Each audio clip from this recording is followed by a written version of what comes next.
रोहित शर्मा की आक्रामक बैटिंग का लोहा दुनिया के दिग्गज क्रिकेटर्स भी मानते हैं, लेकिन क्या आप जानते हैं कि खुद रोहित शर्मा बैट्समैन नहीं बल्कि बॉलर बनना चाहते थे।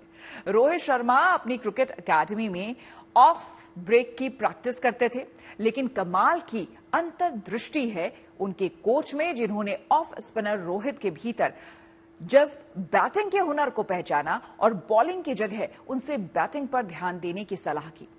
कोच की एक सलाह ने रोहित की जिंदगी बदल दी।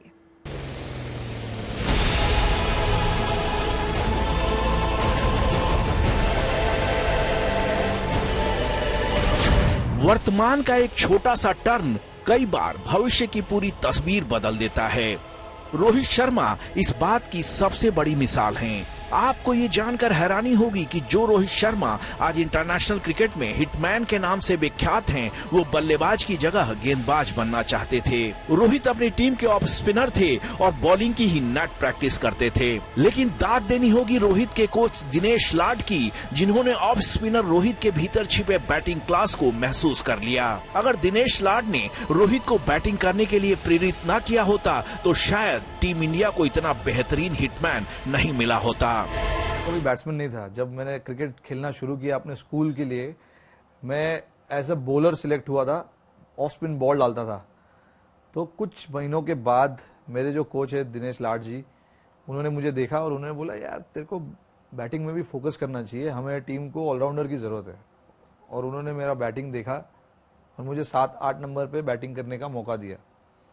और जब मैं बैटिंग करने गया तो मैंने कुछ 30-40 रन बनाए नीचे 7-8 नंबर पे। उनको अच्छा लगा। उसी अंदाज में जो आजकल बनते हैं। हाँ बिल्कुल उसी अंदाज में, छक्के चौके ऐसे ही लग रहे थे। तो मेरे सर जो थे काफी खुश हुए। उन्होंने एक बार मुझे ऊपर बैटिंग करने का अपॉर्चुनिटी दिया और उस टाइम मैंने 140 रन बनाए। दरअसल रोहित के क्रिकेट करियर का आगाज मुंबई के Borivali sports and cultural association से हुआ। रोहित इस एकेडमी की तरफ से खेलते थे और ऑफ स्पिनर बनना चाहते थे। इसी दौरान किसी मैच में स्वामी विवेकानंद इंटरनेशनल स्कूल के कोच दिनेश लाड की नजर रोहित पर पड़ी। तब उन्हें अपने स्कूल की टीम के लिए अच्छे उदीयमान खिलाड़ियों की तलाश थी। रोहित की स्पिन गेंदबाजी दिनेश लाड को पसंद आई और उन्होंने रोहित को विवेकानंद स्कूल में एडमिशन दिलवा दिया। काबिले गौर है कि तब स्कूल की फीस 275 रुपए प्रति महीने थी और रोहित के पेरेंट्स के लिए इस फीस का इंतजाम कर पाना मुश्किल था, क्योंकि तब रोहित के पेरेंट्स को क्रिकेट कोचिंग के लिए हर महीने 800 रुपए देने पड़ते थे और उसी का इंतजाम बड़ी मुश्किल से हो पाता था। रोहित की इस मजबूरी को देखते हुए दिनेश लाड ने उनकी स्कूल की फीस माफ करवा दी। दरअसल दिनेश लाड छोटी उम्र के रोहित के जबरदस्त आत्मविश्वास से बहुत ज्यादा प्रभावित थे। रोहित का आत्मविश्वास देखकर उन्हें शुरू में ही लग गया कि ये लड़का एक दिन दुनिया का सबसे धाकड़ खिलाड़ी बनेगा। नहीं, कभी फियर फैक्टर मैंने कभी उसको ऐसे डरते हुए कभी देखा ही नहीं। हर स्कूल के हर मैच में कोई भी अच्छे बॉलर हो, कोई भी यानी डर के कभी खेला नहीं। उसका फायदा उसको, क्योंकि उसके अपने आप में लोग बोलते हैं सेल्फ कॉन्फिडेंस बहुत है और वो कॉन्फिडेंस के ऊपर वो अपनी बल्लेबाजी करते रहे और उसका फायदा उसको होता ही होता है। दिनेश लाड की सलाह पर रोहित ने बॉलिंग के साथ अपनी बैटिंग पर भी ध्यान देना शुरू किया और उसका असर ये हुआ कि बतौर बल्लेबाज वो सेलेक्टर्स को प्रभावित करने लगे। अंडर 14, अंडर 15 और अंडर 19 हर टीम में वे जगह बनाते चले गए। साल 2007 में रोहित भारत के लिए T20 वर्ल्ड कप खेलने दक्षिण अफ्रीका गए और मेजबान टीम के खिलाफ शानदार हाफ सेंचुरी बनाकर अपने टैलेंट का लोहा मनवा दिया। हालांकि पैसे की तंगी अभी भी बनी हुई थी। रोहित की किस्मत ने बड़ी करवट तब ली जब साल 2008 में IPL में उन्हें 3 करोड़ कीमत मिली।